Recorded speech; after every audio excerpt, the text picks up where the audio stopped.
آمين والصلاة والسلام على سيد الأنبياء والمرسلين وعلى آله الطيبين الطاهرين وعلى من تبعهم بإحسان إلى يوم الدين أما بعد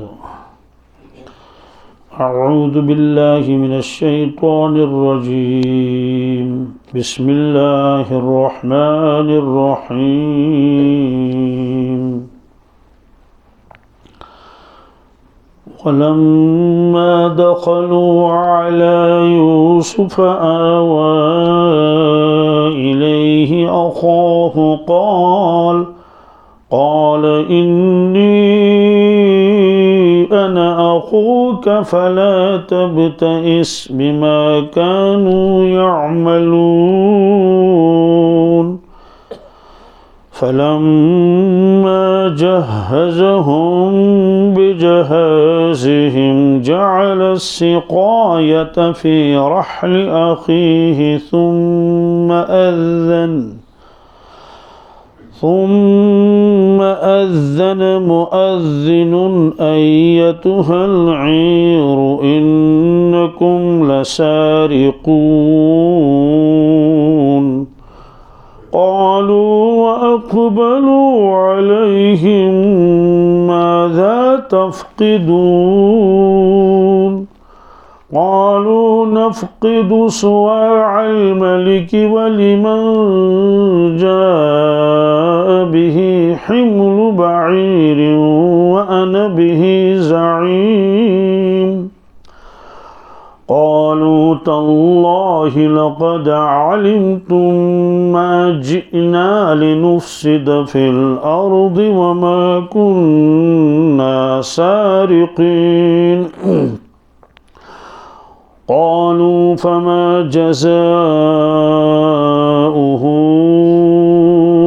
إن كنتم كاذبين قالوا جزاؤه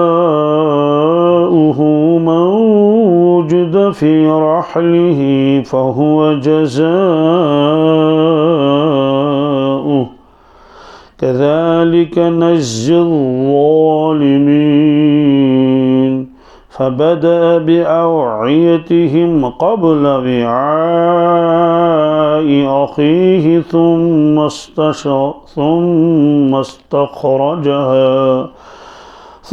استخرجها من وعاء أخيه كذلك كدنا ليوسف ما كان ليأخذ أخاه في دين الملك إلا أن يشاء الله نرفع درجات من نشاء وفوق كل ذي علم عليم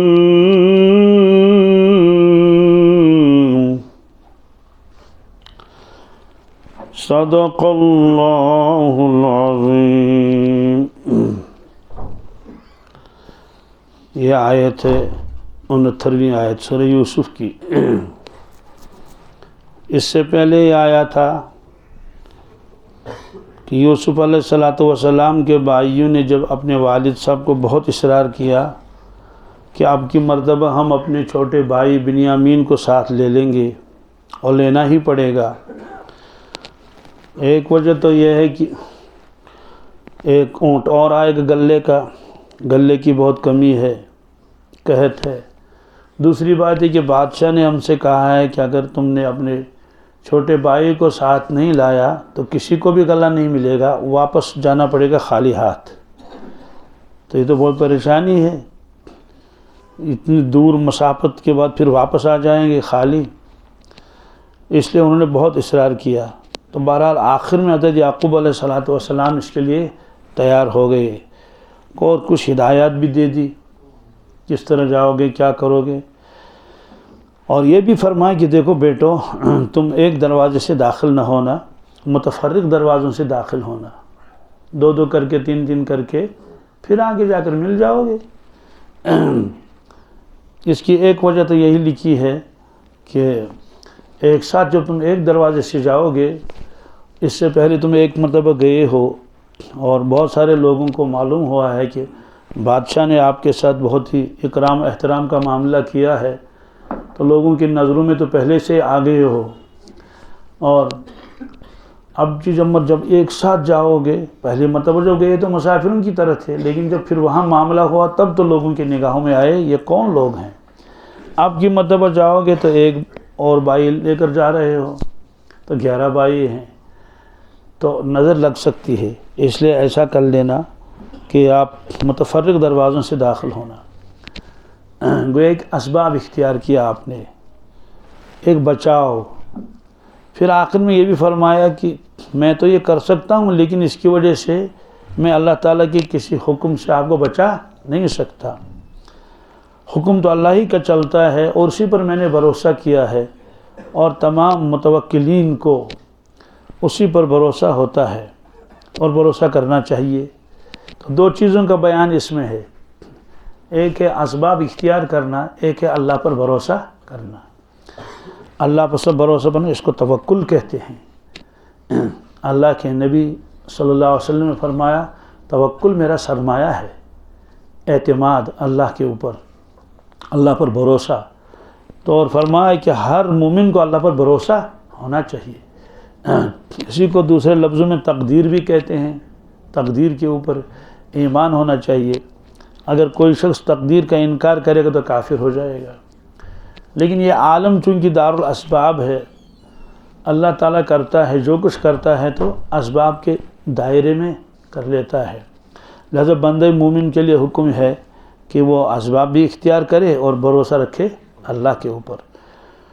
جو لوگ صرف اسباب کرتے ہیں اور تقدیر کا ان کو کوئی یقین نہیں ہے، اللہ پر بھروسہ نہیں ہے، ظاہر سی بات ہے ایک چیز ان سے ہاتھ سے چھوٹ گئی، ایک چیز ان کے ساتھ سے چھوٹ گئی، وہ ہے اللہ پر بھروسہ اور تقدیر۔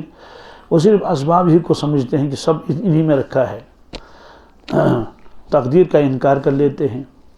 فرماتے ہیں کہ بعض لوگ تو ایسے ہوتے ہیں کہ جو کہتے ہیں بس سب تقدیر ہے، سب توکل ہے، اسباب اختیار نہیں کرتے ہیں، یہ مومن کی شان نہیں ہے۔ اللہ کے نبی صلی اللہ علیہ وسلم نے تدبیر بھی کی ہے اور تقدیر پر بھروسہ بھی کیا ہے۔ جب آپ توکل کے اوپر بیان کر رہے تھے کہ بھروسہ کرنا چاہے اللہ کے اوپر، وہی ہوتا ہے جو اللہ چاہے، تو ایک دیہات کا رہنے والا شخص تھا، اس نے عرض کیا یا رسول اللہ صلی اللہ علیہ وسلم میرے پاس اونٹ ہے، ہم اونٹوں کو رسیوں سے باندھتے ہیں تاکہ بھاگ نہ جائے، اور آپ نے چونکہ توکل کی تعلیم دی ہے تو میرے لیے کیا حکم ہے؟ کیا میں اونٹ کو ایسے ہی چھوڑ دوں، رسی سے نبد کروں جہاں جائے، اور یہ بھروسہ کروں یہ آنگن میں ہی رہے گا، صحن میں ہی رہے گا، یا کیا کروں، یا اس کو باندھ کے رکھوں؟ آپ نے فرمایا اے عقل، کیا عقل؟ فرمایا کہ اس کو باندھو اور فتوکل علی اللہ، پھر اللہ پر بھروسہ کرو۔ پہلے فرمایا اس کو باندھو، اس کو رسی سے باندھو، یہ ہے اسباب، یہ ہے کیونکہ اسباب تو یہی ہے، جب بند رہے گا تو بھاگے گا کہاں، لیکن اس کے اوپر اللہ پر بھروسہ کر لو۔ تو دونوں بتا دیے کہ اسباب کو معطل نہیں کرنا ہے اور بھروسہ رکھنا ہے اللہ تعالیٰ کے اوپر۔ فرماتے ہیں جو عارف ہوتے ہیں یعنی مومن کامل، وہ لوگ تقدیر اور تدبیر دونوں کو جمع کرتے ہیں، دونوں کو، اور ہر ایک کو اپنے اپنے درجے میں رکھتے ہیں۔ اس کو اپنے درجے میں رکھا، اس کو اپنے درجے میں رکھا۔ بیمار کا علاج بھی کرتے ہیں اور اللہ سے دعائیں بھی مانگتے ہیں کہ اللہ شفا دینے والا آپ ہی ہے۔ یہ نہیں کہ بیمار تڑپ رہا ہے اس سے کہیں گے بھائی شفا دینے والا اللہ ہے، شفا دینے والا میں نے اللہ پر بھروسہ کیا۔ وہ کہتا ہے کہ بھائی مجھے تو پریشانی ہو رہی ہے، درد ہو رہا ہے، کچھ دوائی وغیرہ تو کر لو۔ تو یعقوب علیہ السلام نے دونوں چیزوں کو جمع کیا کہ ایسے اسباب اختیار کیے تاکہ بنیامین واپس آ سکے، بنیامین کہ تم اس میں کوئی کوتاہی نہ کرنا، کہ نظر نہ لگ جائے، وہ نہ ہو جائے، یہ نہ ہو جائے۔ لیکن آخر میں یہ بھی فرمایا کہ میں نے بھروسہ کیا اللہ پر، اور ہر ایک کو اللہ پر بھروسہ کرنا ہی چاہیے، آخر میں وہی ہوتا ہے جو اللہ چاہتا ہے۔ تو بہرحال والد صاحب نے ان کو یہ ہدایت دے دی، اور ان ہدایت کے ساتھ وہ وہاں پہنچ گئے، بالکل 2 کر کے 3 کر کے جیسے بھی ہو، الگ الگ دروازوں سے گئے، آخر جا کر جہاں تقسیم ہوتا تھا غلہ وہاں پہنچ گئے۔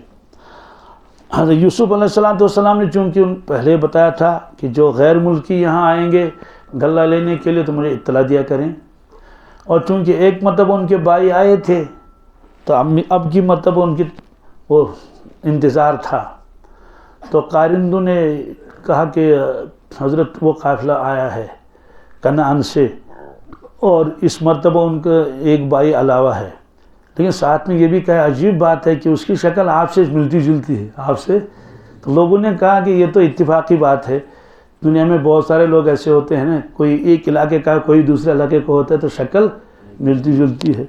آپ حج میں یہ دیکھیں، لوگوں کو دیکھیں، بہت سارے لوگ آپ کو ایسے ملیں گے جو بالکل لگتے ہیں کہ یہ فلاں آدمی ہے، چہرہ کسی قدر ملتا جلتا، بہرحال یہ تو سگے بھائی تھے، انہوں نے کہا کہ ایک بھی ان کے ساتھ ہے لیکن اس کا چہرہ جو آپ کے چہرے مبارک کے ساتھ کیا ملتا جلتا ہے۔ یوسف علیہ السلام کو معلوم تھا کہ اور کیا ہوگا، مجھے جیسا تو ہوگا، سگا بھائی ہے۔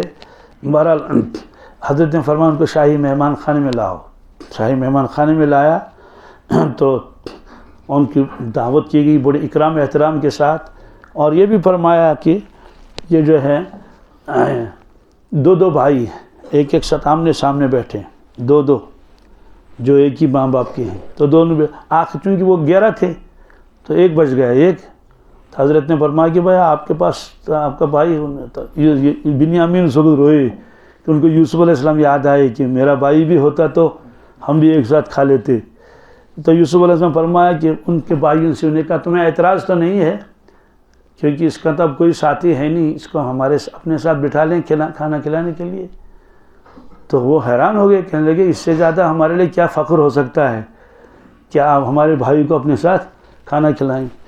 یہ ظاہر سی بات ہے، اور بھی لوگ تو آتے تھے غلہ لینے کے لیے، ان کو کون پوچھتا تھا، میں غلہ لے لیا اور چلے گئے۔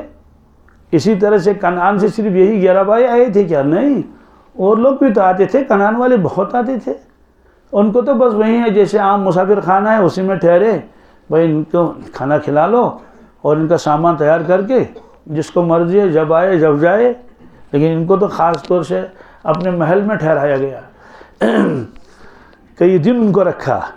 اب جب کھانا وانا سب کھا لیا تو یوسف علیہ السلام نے ان کو الگ لے لیا اور وہاں جا کر بہت تمہید باندھی کہ تم اکیلے کیوں ہو، وہ ہو اور یہ ہو، تاکہ ایک ساتھ اس کو بتا دیں گے تو پتہ نہیں خوشی کی وجہ سے کو کیا ہوگا۔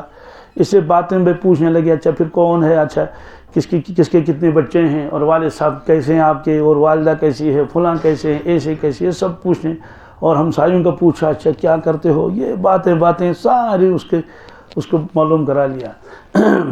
تو آخر میں اس سے کہا کہ اچھا تمہیں وہ گیا کہاں، وہ کہنے لگے یہ تو کہتے ہیں اس کو بیڑیا نہیں کھایا، تو انہوں نے کہا کہ اگر وہ کہیں زندہ ہو تو کیا آپ اس سے ملیں گے؟ انہوں نے کہا کیسے نہیں ملیں گے، تو ہماری تو تمنا ہے۔ والد صاحب بھی تو روتے روتے نابینا ہو گئے۔ بہرحال اس طرح کی بہت ساری باتیں انہوں نے ان سے کہی، چونکہ تنہائی تھی اس سے اسے کہا کہ تو عنقریب آپ کو اپنے بھائی سے ملاقات ہوگی۔ بنیامین حیران ہو گئے، مجھے بھائی سے ملاقات ہوگی؟ انہوں نے کہا کیا وہ زندہ ہیں؟ کہاں زندہ ہیں؟ کیا کہا کہاں مصر میں ہے، کہاں ہے؟ اس نے کہا کہ بس ہم کو ملا لے۔ تو وہ یہ سمجھا کہ کسی کا غلام ہوگا، کسی کا برتن دھو رہا ہوگا اور گائے بکریاں چرا رہا ہوگا اور کیا ہوگا، تو یہی اس کے ذہن میں تھا۔ یہ کرتے کرتے بہت آہستہ یہ سب کر کے آخری میں بتایا آپ کا بھائی آپ کے سامنے ہے، آپ کے بھائی آپ کے، تو کہا کہ آپ، کہا میں یوسف ہوں، آپ میرے بھائی ہیں، تو دونوں گلے ملے بہت روئے۔ تو اس کے بعد جب کھانا وانا سب ختم ہو گیا، یوسف علیہ السلام نے فرمایا کہ بھائی دو بھائیوں کا بستر ایک ہی کمرے میں لگاؤ۔ کتنا چھوٹے چھوٹے کمرے بھی ہوتے ہیں، بھائی 2 بھائیوں کا بستر ادھر لگا۔ اصل وہ یہ سب اس لیے کرتے تھے تاکہ بھائیوں کو یہ شبہ نہ ہو جائے کہ یہ کیا ہو رہا ہے، ورنہ اچانک اٹھاتے چلو ایک کھانا کھا لو ہمارے ساتھ۔ اور راستے میں انہوں نے ان کو بہت ستایا بھی تھا، ارے تم کو بادشاہ نے بلایا ہے، تم کو بادشاہ نے بلایا ہے، وہ ہے یہ ہے، تانے بھی دیتے تھے۔ تو اب جب دیکھا کہ کھانا بھی کھلایا تو اور زیادہ حسد آ گیا، تو حضرت نے فرمایا 2 بھائیوں کا کمرے انتظام کر لو۔ تو 2 بھائی پھر ایک بچ گیا، کیا؟ انہوں نے کہا بھائی ان کا جو بستر جو ہمارے کمرے میں لگا دو۔ کہاں لگا دو؟ ہمارے کمرے میں۔ تو ان کو سلایا، آخر میں بیٹھے۔ اب ظاہر سی بات ہے اتنے 40 سال کا عرصہ ہو چکا ہے تو ایک دو باتیں کی ہوں گی، بات کیا کیا سنایا ہوگا کہ میں بادشاہ کیسے بنا، تو جیل کی کہانی سنائی ہوگی، ظاہر سی بات ہے، یہ تو ہے ہی، اتنے سالوں کے بعد ملے، اور زلیخا نے کیا کیا اور پوتیفار نے کیا کیا اور جیل میں کب تک رہے، پھر یہ ساری باتیں کیسے کیسے یہاں پہنچے، اور بنیامین نے بھی حالات سنائے ہوں گے، گھر کے حالات، والدین کے حالات، ہمسائیں کے حالات، کس کی شادی کہاں ہوئی، کیا ہوا، کتنے بچے، یہ سارے۔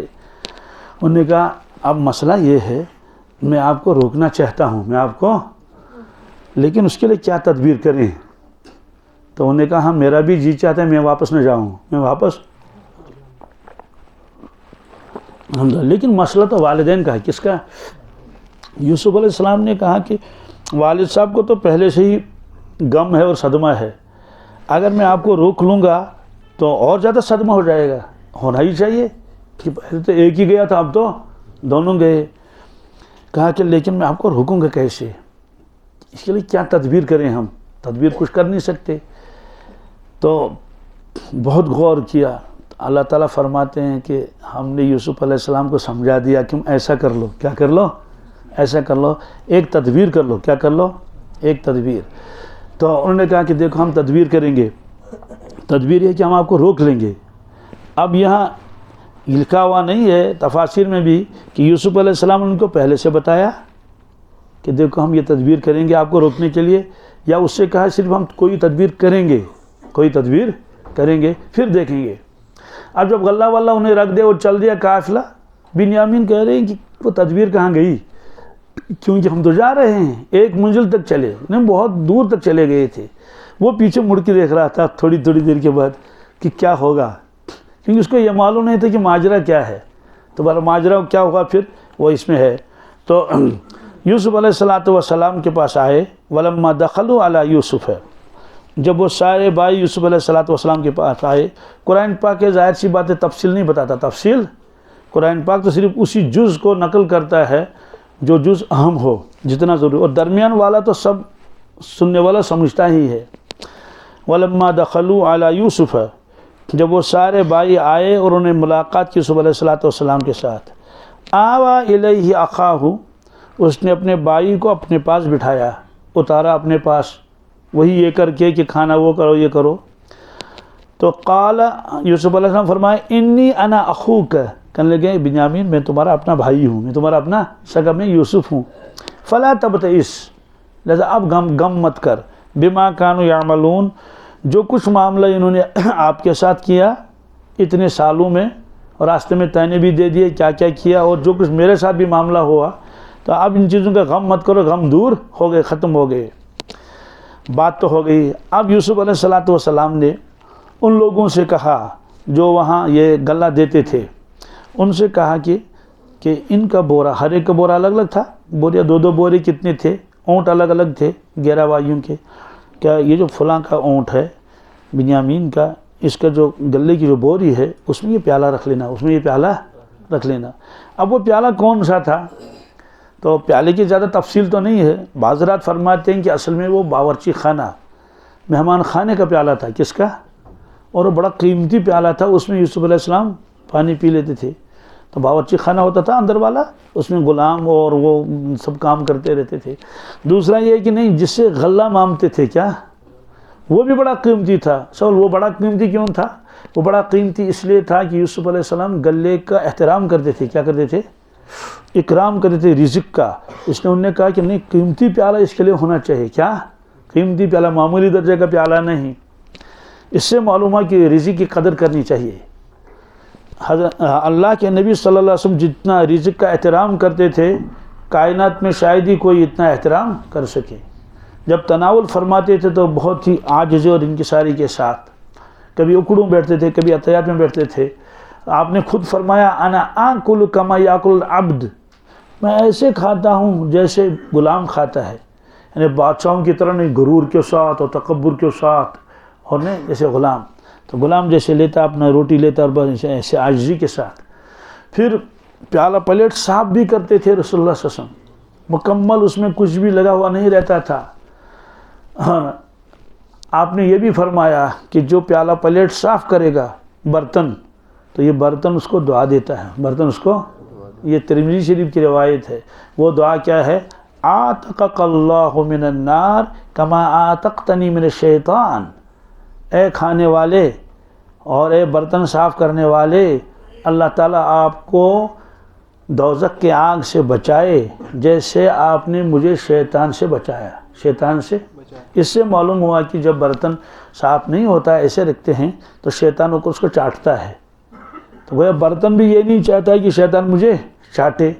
تو بہرحال اس سے معلوم ہوا کہ صاف کرنا چاہیے. پھر جو لقمہ گر جائے، ٹکڑا گر جائے، دانہ گر جائے، اس کو اٹھا کے کھانا چاہیے. یہ دوسری حدیث میں ہے کہ کھانے کے اندر کچھ دانے ایسے ہوتے ہیں جن کے اندر اللہ نے برکت رکھی ہوتی ہے. کیا؟ برکت کے دانے. تو شیطان یہ چاہتا ہے کہ برکت کے دانے اس مومن کے اس میں معدے میں نہ پہنچے. کیوں؟ جب وہ برکت کے دانے پیٹ میں آتے ہیں تو نیک اعمال کی توفیق ہوتی ہے. نیک اعمال کی جی، تو کھانا جتنا حلال ہوتا ہے تو نیک اعمال کی توفیق ہوتی ہے. دیوبند میں پہلے زمانے میں ایک شخص تھا، وہ گھاس کاٹتا تھا. گھاس جنگل سے گھاس لاتا تھا، بازار میں بیچتا تھا اور زیادہ ریٹ بھی نہیں. جب وہ وہاں باہر والے جو وہ تو سر پر وہ گٹھری لاتے ہیں، گھاس ہو کچھ ہو. ہمارے یہاں تو ہم تو کندھوں پر اٹھاتے ہیں، عورتیں اٹھاتی ہیں سر پر، تو وہاں مرد بھی سر پر اٹھاتے ہیں. آپ نے دیکھا بھی ہوگا، وہ بہار وغیرہ کے بہاری وہ سر پر اٹھاتے ہیں اتنی اینٹیں، ان کی عادت ہوتی ہے. تو سر پر وہ ایک گٹھا لاتا تھا، گٹھا وہ گھاس کا. تو جو ہی نیچے ڈال دیا بازار میں تو سب لوگ ٹوٹ پڑتے ہیں، میں لے لوں گا. وہ کہتا بھائی جس کا ہاتھ سب سے پہلے اس پر پڑ جائے وہ لے لے. تو بہرحال وہ 1 سال کے بعد دعوت کرتا تھا اکابر کی. حضرت مولانا قاسم صاحب نانوتی رحمۃ اللہ کی اور حضرت مولانا رشید محمد گنگوہی رحمۃ اللہ کی. یہ 1 سال کے بعد ایک مرتبہ دعوت کرتا تھا. تو یہ حضرات آتے تھے اور کھا لیتے تھے. تھوڑا تھوڑا ایک ایک پیسہ بچا کے رکھتا تھا. تو اب جب سال قریب ہوتا تھا تو یہ اکابر سے پوچھتے تھے کہ بھائی ہماری دعوت کب ہوگی، ہماری دعوت. تو حضرت نانوتی علیہ رحمہ پوچھتے تھے ہماری دعوت کب ہوگی. تو لوگ اسے کہتے ہیں حضرت آپ کو اتنے لوگ دعوت کرتے ہیں، آپ قبول بھی نہیں کرتے ہیں. کبھی کہتے موقع نہیں، کبھی کچھ، کبھی صاف انکار کرتے ہیں، کبھی جاتے بھی ہیں. تو آپ اس کو ادھر ہی سے کہتے ہیں کہ تم ہماری دعوت کب کرو گے. کہا اس کا کھانا کھانے کے بعد ہمارے اندر نورانیت بڑھ جاتی ہے. نورانیت یہ اتنا حلال کماتا ہے اور کھونٹی سے وہ کیا کر سے کھرپی سے گھاس لے کر کرتا، تو یہ اتنے انوارات اس کے کھانے میں ہوتے ہیں. تو حلال جب آدمی کماتا ہے نا تو اس کے اثرات الگ ہوتے ہیں. اس لیے حرام لقمے کی وجہ سے ایک تو گناہ تو الگ ہوا، لیکن نیکیوں کی توفیق چھن جاتی ہے. نیکی کی توفیق یہی وجہ ہے کہ اذان بھی سنتا ہے پھر بھی نہیں اٹھتا ہے، اور کچھ کتنے بھی زور لگا تو کچھ نہیں ہوگا. کیوں؟ اس لیے کہ حرام لقمہ جو پیٹ میں گیا تو اس کے اثرات تو رہیں گے ہی. اور ایک روایت میں کہ ایک حرام کا لقمہ کھائے گا تو 40 دن تک اس کی کوئی عبادت قبول نہیں ہوگی. بہرحال اللہ کے نبی صلی اللہ علیہ وسلم احترام کرتے تھے کھانے کا، روٹی کا. اور آپ نے خود فرمایا امت کو اکرم الخبز. کیا؟ چونکہ وہاں روٹی کھاتے تھے، تو یہاں روٹی سے مراد ہے ہر قسم کا جو بھی ہم کھانا کھاتے ہیں جس پر ہم زندگی گزارتے ہیں. چاول والے چاول کھاتے ہیں، روٹی والے اکرم الخبز. اس کا مطلب ہے کہ لوگوں روٹی کا احترام کرو، لوگوں کا اس کا ادھر گر رہی ہے کوئی ادھر، ایسا نہیں، احترام. تو بہرحال یوسف علیہ السلام نے فرمایا کہ قیمتی پیالہ اس کے لیے ہونا چاہیے اتنا بڑا، جس سے وہ بھرتے تھے بوریوں میں وہ گندم. بہرحال جو بھی ہو، اگر یہ ہے کہ وہ باورچی خانے کا تھا تو پھر انہی قافلے والوں پر شک کیوں ہوا؟ کیونکہ سب لوگوں کو یہ راز معلوم نہیں تھا. یہ تو کسی ایک کو انہیں بتا کے رکھا تھا چپکے سے. انہوں نے کہا کہ شاہی کچن میں اور شاہی محل میں، مہمان خانے میں ان کے علاوہ کوئی گیا نہیں، ان کے علاوہ کوئی گیا ہی نہیں، اور ضرور ہے کہ انہی میں سے کسی نے اٹھایا ہوگا. تو بہرحال یوسف علیہ السلام نے جب یہ کرایا اور پھر اب تیار ہو گیا سبوں کا، فلما جہزہم بجہازہم، سب تیار ہو گیا تو فرمایا کہ تو جاؤ، رخصت کر لیا اور چلے گئے. اب سوال یہ ہے کہ ایسا کیوں کیا یوسف علیہ السلام نے؟ اور اپنے بھائی سے کہا کہ میں آپ کو روکنا چاہتا ہوں لیکن اس کے لیے تھوڑی سی پریشانی آپ کو اٹھانی پڑے گی، یعنی ہلکی سی تھوڑی دیر کے لیے کوئی الزام وغیرہ لگ جائے گا. آپ انہوں نے کہا کچھ بھی کر لو، مجھے سب منظور ہے، مجھے سب، بنیامین نے کہا مجھے سب منظور ہے. تو اس کو شرعی اعتبار سے ایک ہیلا کہتے ہیں. کیا؟ ہیلے کی 2 قسمیں ہیں. ایک ہیلا حرام ہے، ایک ہیلا حرام، ایک ہیلا جائز ہے۔ اس کو توریہ بھی کہتے ہیں۔ تو توریہ زبان سے بھی ہوتا ہے، توریہ عمل سے بھی ہوتا ہے۔ توریہ کی مثال ہے کہ حضرت ابراہیم علیہ السلام جس بستی میں رہتے تھے وہ تو بت پرست تھے، الحمدللہ، یہ تو طے ہے۔ جو ان کے بڑے دن ہوتے تھے اس میں وہ میلہ لگتا تھا، وہاں اس میں بھی جاتے تھے، وہاں سے واپس آ کر وہ اس میں جاتے تھے بت خانے میں اور عبادت بھی کرتے تھے۔ تو ابراہیم علیہ السلام کے پاس لوگ آئے، کہنے لگے کہ چلو ہمارے ساتھ کہ وہاں جائیں گے، آج ہمارا میلہ بھی ہے اور کچھ پرستش بھی ہوگی، سب چیزیں ہوں گی۔ حضرت نے فرمایا انی سقیم، فرمایا بھائی میری طبیعت ٹھیک نہیں، میری طبیعت اب تو یا تو واقعی کچھ ہلکا سا بخار ہو، یہ مثال کہ زکام ہو تو وہ بھی تو کہتے ہیں طبیعت ٹھیک نہیں، اور اگر وہ بالکل صحیح تھے اس کا مطلب دیکھیں میں روحانی اعتبار سے بیمار ہوں۔ کیوں؟ یعنی مجھے دکھ ہے تم لوگوں کا، مجھے دکھ ہے، میری روح کو تکلیف ہوتی ہے، اتنا سمجھانے کے باوجود بھی تم باز نہیں آتے ہو اپنے کفر اور شرک سے، اس لیے میں نہیں جاتا۔ تو وہ تو وہاں گئے، حضرت تو پہنچ گئے بت خانے میں، اور وہاں وہ ہتھوڑا رکھا ہوا تھا، تو سب بتوں کو توڑ کے جو بڑا بولا بت تھا اس کے کندھے پر رکھ دیا، چونکہ یہ قرآن پاک میں ہے۔ جب وہ واپس آ گئے قالوا من فعل هذا بآلهتنا انه لمن الظالمین، ارے یہ کس ظالم نے ایسا کیا ہے؟ تو سب شور مچ گیا، ارے یہ کیا ہوا، ارے یہ کیا ہوا؟ تو لوگوں نے کہا قالوا سمعنا فتى يذكرهم يقال ابراہیم، کہ ایک جوان ان کا تذکرہ کرتا رہتا ہے، ایک جوان ان کا کہتے ہیں کہ ان کے ہاتھوں میں کچھ بھی نہیں ہے، یہ تو بے جان ہے، یہ تو وہ ہے، ہو نہ ہو اسی نے ایک سے کیا ہو، تو پکڑ کے لائے اس سے، چلو جواب دے دو، یہ آپ نے کیا؟ حضرت نے یہ نہیں فرمایا بل فعلہ کبیرہم ھذا، فرمایا جو بڑا والا ہے نا اس سے پوچھو۔ کس سے؟ یہ بڑے والی کی کارروائی ہے۔ انہوں نے کہا یہ کیسے بولے گا؟ انہوں نے کہا یہ بولتا نہیں تو پھر تمہاری سنتا کیسے ہے؟ تمہاری سنتا؟ بڑا لاجواب ہو گئے وہ، تو حضرت نے خود کیا تھا۔ اب اس کا توریہ کہیں، توریہ کا مطلب یہ ہے کہ یہی تو سبب بنا، یہی تو سبب بنا، اسی کو تو تم نے خدایت کا درجہ دے رکھا ہے، تو یہ سبب بنا۔ تو متکلم کچھ اور مراد لیتا ہے اور سننے والا کچھ اور مراد لیتا ہے، اسے توریہ کہتے ہیں۔ تو اگر کسی مصیبت سے بچنے کے لیے کوئی توریہ کرے اس کی اجازت ہے۔ ایسے پھر حضرت آگے چلے گئے، حضرت سارہ کو لے کر رضی اللہ تعالیٰ عنہ، تو مصر کے پاس سے گزرنا تھا، تو ظالم بادشاہ وہاں اجنبی عورتوں کو پکڑ کے لاتا تھا، وہ غلط قسم کا آدمی تھا، لیکن پوچھتا تھا پہلے، اگر کوئی اجنبی ہے اس کے ساتھ کوئی عورت ہے تو اس سے پوچھتا تھا یہ تمہاری بیوی ہے یا بہن ہے، بیوی ہے یا بیٹی ہے، کچھ بھی ہو سکتا ہے نا۔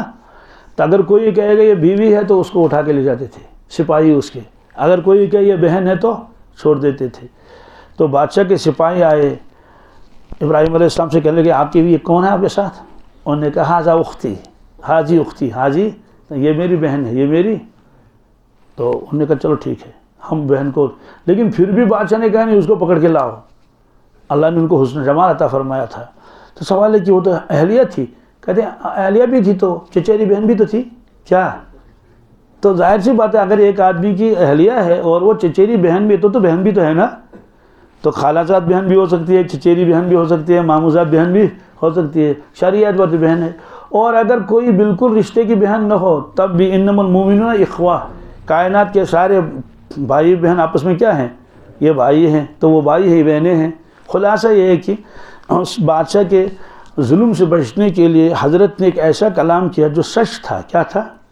لیکن حضرت نے کچھ اور مراد لے لیا اور اس نے کچھ اور مراد لے لیا، تو یہ توریہ کہلاتا ہے۔ ایسے ایوب علیہ السلام کسی بات پر ناراض ہو گئے اپنی اہلیہ محترمہ سے، بہت خدمت کرتی تھی ان کی، جب آپ بیمار تھے تو حضرت نے قسم کھائی کہ اگر مجھے اللہ نے تندرستی دی تو میں اتنے کوڑے تم کو ماروں گا، 100 کوڑے۔ کتنے؟ اللہ نے پھر اس کو صحت دے دی۔ اب وہ پریشان ہو گیا، یا تو کفارہ دے دوں قسم ٹوٹ جائے کہ 100 کوڑے نہ ماروں۔ اللہ نے فرمایا وَخُذْ بِيَدِكَ ضِغْثًا فَاضْرِبْ بِهِ وَلَا تَحْنَثْ، اللہ نے ہیلا بتایا، فرمایا دیکھو تم ایسا کر لو، تم نے 100 کوڑے مارنے کی قسم کھائی ہے نا، تو ایک جھاڑو لاؤ، کیا وہ جس میں وہ سینکیں ہوتی ہیں، بس جس میں 100 ہوں ایک مٹھا، اسے ایسے کر لو، کیا کر لو، پر تمہاری قسم پوری ہو جائے گی، تمہاری قسم. تو یہ ہے وہ جائز ہیلا. اور اگر یہ کہیں گے کہ بھائی وہ ایسا جسے حرام حلال ہو جائے یا حلال حرام بن جائے، اس کی اجازت نہیں ہے، وہ دھوکہ ہے، وہ فریب ہے. جیسے بنی اسرائیل نے ہیلا کیا تھا. اللہ تعالیٰ نے فرمایا کہ سنیچر کے روز تم مچھلیاں نہیں پکڑنا. وہ لوگ سنیچر کو پکڑتے نہیں تھے، جمعہ کو ہی جا کے وہ اپنی جال ڈال کے رکھتے تھے، جمعہ کو ہی. تو طرح طرح کے ہیلے کرتے. ظاہر سی بات ہے یہ ہیلا حرام ہے. کیوں؟ اس ہیلے سے نافرمانی ہوتی ہے. کیا ہوتی ہے؟ حرام کردہ چیز حلال ہو جاتی ہے.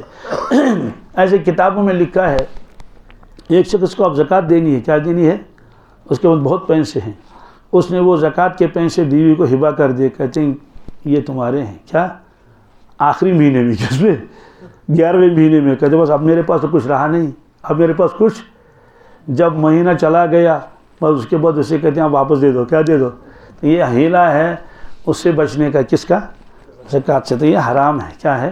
لیکن جو ہیلا ایسا ہو جس میں مضرت سے بچنا ہو، کسی کا نقصان بھی نہ ہو، کیا، اور حلال حرام بھی نہ ہو، اس کی اجازت ہے. تو یہ کلام سے بھی ہوتا ہے.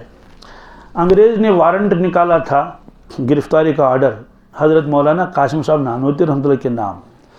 تو اس کو جگہ جگہ تلاش کر رہے تھے. تو ایک مرتبہ مسجد میں چھاپا ڈال دیا اس کو تو پکڑنے کے لیے. مولانا وہیں تھے، مولانا صحن میں تھے. انہوں نے کہا بھائی پولیس آ گئی ہے، وہ آ گئی ہے. تو اسے کہیں کہ آپ مولوی قاسم کو جانتے ہو؟ وہ ان کو پہچانتے. انہوں نے کہا میں جانتا ہوں. کیا؟ وہ تو یہی تھے نا. تو اس نے کہا آپ ان کو پہچانتے؟ کہاں پہچانتا ہوں مولوی قاسم صاحب کو. اچھا کہاں ہیں وہ؟ کیا؟ تو اب حضرت کہیں گے مجھے معلوم نہیں تو جھوٹ ہو جائے گا نا. تو حضرت باتوں میں ادھر چلے جائے. جو کھڑے کھڑے سارے ہوں گے تو اس بات کی طرف کس کو دھیان ہوگا؟ کوئی ادھر کوئی ادھر. تو حضرت نے فرمایا ابھی تو یہاں تھے. کیا؟ ہاتھ سے ایسے اشارہ کیا. پہلے یہاں تھے، ایک قدم کریں، ابھی تو یہاں تھے. ابھی تو اس کا مطلب تو کہ یہیں تھے اور کہیں چلے گئے. کہیں وہ سمجھے کہ یہ وہ نہیں ہے، لیکن وہ یہاں تھے، رپورٹ صحیح ہے، اور وہ یہاں سے کہیں چلے گئے ہوں گے. وہ چلے گئے. وہ تو یہ ہے وہ توریہ. کیا؟ تو توریہ زبان سے بھی ہوتا ہے، کلام میں بھی اور اس میں بھی. یوسف علیہ السلام جو ہیلا کیا، اللہ تعالیٰ فرماتے ہیں کذالک کدنا لیوسف. یوسف علیہ السلام کہاں ایسا کرتے؟ یہ تو ہم نے سمجھایا اس کو، یہ تو ہم نے، تم ایسا کر لو پیار. اور یوسف علیہ السلام یہ نہیں کہا کہ اس نے چوری کی. آپ خاموش رہی. کیا؟ کچھ نہیں. بہرحال سامان تیار ہو گیا. سامان تیار ہونے کے بعد جو ہے وہ چپکے سے بنیامین کے بورے میں وہ پیالہ رکھ دیا گیا. سب رخصت ہو گئے. چلو ٹھیک ہے، نکل گئے سر، جاؤ اللہ کے حوالے. چلے. فوراً نہیں پکارا ان کو، نہیں. جب تقریباً بہت دور چلے گئے تھے، بہت چند میل، تاکہ شک شبہ بھی نہ ہو جائے. بس پیچھے سے آ گیا آدمی. تو اس نے آواز لگائی. اس نے کیا آواز لگائی؟ یہ ہے فلما جہز بجہازہم. جب تیار کر دیا یوسف علیہ السلام نے ان کا سامان سفر، یعنی ان کے حکم سے تیار ہو گیا. جعل السقایۃ، تو جام یعنی پانی پینے کا پیالہ، سقایا، فی رحل اخیہ، اپنے بھائی کے سامان میں رکھ دیا. چلے گئے. ثم اذن مؤذن، پھر پکارا پیچھے سے ایک پکارنے والے نے، ایتھا العیر انکم لسارقون. او کاروان والو، او کاروان والو، رک جاؤ، تم تو چور ہو، تم تو. وہ تو رک گئے. انہوں نے کہا کیا بات ہے؟ ہم چور؟ کیوں؟ قالوا واقبلوا علیہم ماذا تفقدون. تو ان بھائیوں نے کہا، ان کی طرف متوجہ ہو گئے، کہنے لگے تمہارے کیا چیز گم ہو گئی؟ تمہاری کیا چیز گم ہو گئی؟ تم ہم کو چور کیوں کہتے ہو؟ ہم تو نبی زادے ہیں، ہم تو نبی زادے، ہم چوری کرنے تھوڑے آئے ہیں. اور آپ اس سے پہلے بھی پہچان چکے ہیں ہم کو، پہلی مطلب یہ ہم آئے ہیں. قالوا نفقد صواع الملک. انہوں نے کہا بادشاہ کا جام گم ہو گیا ہے، بادشاہ کا جام، بادشاہ کا پیالہ گم ہو گیا ہے. ولمن جاء به، اور اس کہنے والے نے کہا کہ جو لے کر آئے گا اس جام کو، ولمن جاء به حمل بعیر، اس کو انعام دیا جائے گا. اس کو کتنا انعام؟ ایک اونٹ گلے کا. کیا؟ یا تو اونٹ بھی دیں گے اور گلہ بھی دیں گے، یا تو صرف ایک اونٹ کے اوپر جتنا بوجھ آتا ہے. بہرحال گلے کو اونٹ دیں. وَأَنَا بِهِ زَعِيمٌ، اس سے کہا میں اس کی ذمہ داری لیتا ہوں. مطلب تو یہ کہ اگر کوئی بتائے گا فلاں نے لے لیا ہے تو اس کو انعام ملے گا، اس کو انعام ملے گا. یا یہ کہ اگر کوئی خود ہی کہے گا مجھ سے غلطی ہو گئی ہے، یہ لے لو، تو تب بھی ہم شکر پڑھیں گے، کیونکہ بادشاہ ناراض ہو جائے گا. ابھی بادشاہ کو پتہ نہیں ہے، یہ بادشاہ کو ان کو خبر نہیں تھی نا کہ یہ کیا کاروائی ہوئی ہے.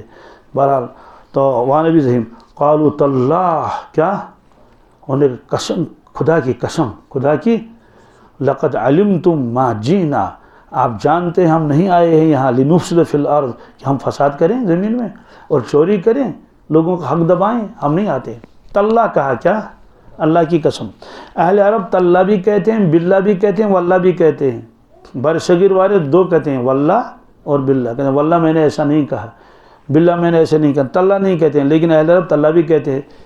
آج معلوم نہیں تاللہ کہتے کہ نہیں تھے، لیکن ہے یہ قسم، تاللہ اللہ کی قسم.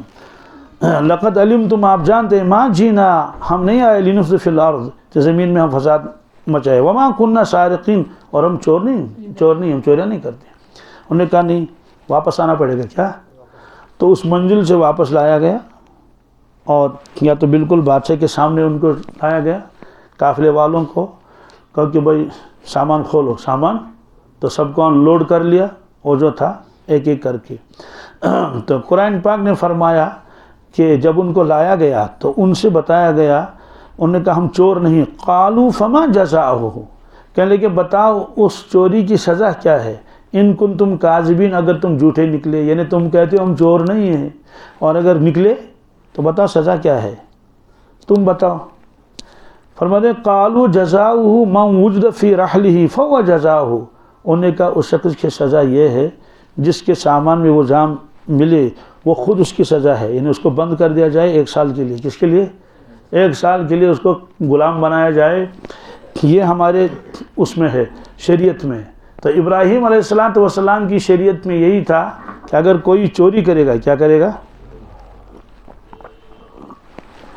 چوری کرے گا تو پھر چوری کا مال اس سے برآمد ہوگا، تو ایک تو سامان تو لے لیا جائے گا. اب ہاتھ نہیں کاٹیں گے اس کو ان کی شریعت میں، البتہ 1 سال اس کو غلامی کرنی پڑے گی اس کے مالک کے پاس. تو غلام، انہوں نے کہا کہ کذالک جزاء نجزی الظالمین، انہوں نے کہا بدلہ یہ ہے کہ وہ اس کو غلام بنایا جائے. اس کو چلو ٹھیک ہے، کھولو. اب کھول دیے ان کے سارے یہ بورے. فبدأ بأوعیتہم، کہتے ہیں سب سے پہلے انہوں نے تلاشی کر لی ان کے بھائیوں کی بوری کی. کیوں؟ اگر سب سے پہلے اسی ٹھیلے کو کھولیں گے، وہ کہیں گے کچھ دال میں کالا ہے، شک شبہ ہو جائے گا. انہوں نے کہا نہیں، پہلے سب ان کو تو اس کو دیکھا، اس کو دیکھا، اس کو دیکھا، اس کو دیکھا. یوسف علیہ السلام نے آخر میں نے کہا کہ ان کو دیکھنے کی ضرورت نہیں ہے. انہوں نے بھی کہا، کہتے ہیں یہ تو بہت لگ رہا ہے کہ شریف نیک مزاج، اس کو دیکھنے کی ضرورت. بھائیوں نے کہا نہیں صاحب، اس کو بھی دیکھ لو. کیا کرو؟ جب دیکھنا ہی ہے تو سب کو دیکھو، کیوں اس کو دیکھیں گے؟ تو 12 ان کو پورا یقین ہے کہ ہم نے اٹھایا، یقین تو تھا ہی ان کو. جب کھولا تو اس میں سے پیالہ نکلا، اس میں سے آئے ہائے، بس اب شرمندے ہو گئے سب. تو غصہ بھی آئے گا ہمیشہ نا، کہنے کہ بس غصہ آیا زبردست. کہنے لگا کہ افسوس کی بات، تم نے تو ہماری عزت خاک میں ملا دی، تم نے یہ کیا اور تم نے وہ کیا. یوسف علیہ السلام نے فرمایا تھا کہ میں تھوڑی دیر آپ کو شرمندگی اٹھانی پڑے گی. انہوں نے کہا مجھے یہ منظور ہے. تو اس کے بعد انہوں نے کہا کہ چلو کر لو اس کو بند. اب بہت زور لگایا انہوں نے کہ کسی طرح سے یہ چھوٹ جائے، لیکن ہوا نہیں. بہرحال فرمایا فبدأ، پس شروع کیا انہوں نے بأوعیتہم، ان کی بوریوں سے تلاش کرنا، قبل وعاء اخی، اس کے بھائی کے بورے سے پہلے. ثم استخرجہا، پھر نکالا اس کو، من وعاء اخی، بھائی کے بورے سے. کذالک کدنا لیوسف، اللہ تعالیٰ فرماتے ہیں یہ تدبیر ہم نے کی یوسف علیہ السلام کی خاطر. کس کی؟ اپنی طرف نسبت کی. یوسف علیہ السلام اس کام کی. وجہ ما کان لیأخذ اخاہ فی دین الملک، یوسف علیہ السلام وہاں کے قانون کے اعتبار سے وہ اپنے بھائی کو پکڑ نہیں سکتے تھے. جب قانون ہی نہیں تھا کیسے پکڑتے؟ وہ کہتے جناب کیوں آپ نے ہمارے بھائی کو پکڑا، اس کا کیا قصور ہے؟ اسے کوئی قانون نہیں تھا. لہذا حضرت نے فرمایا کہ تم خود فیصلہ کر لو کیا کرنا ہے. پہلے سے ان کو بتایا، انہوں نے خود بتایا جس کے بورے سے نکلے اس کو بند کر لو. اس کو یہ دین ابراہیمی کا قانون ہے. انہوں نے کہا ٹھیک ہے، فی دین الملک الا ان یشاء اللہ، فرماتے ہیں کہ مگر اللہ ہی چاہے، مگر اللہ نے ایسا چاہا. نرفع درجات من نشاء، اللہ تعالیٰ فرماتے ہیں بلند کرتے ہیں درجات جس کو چاہتے ہیں.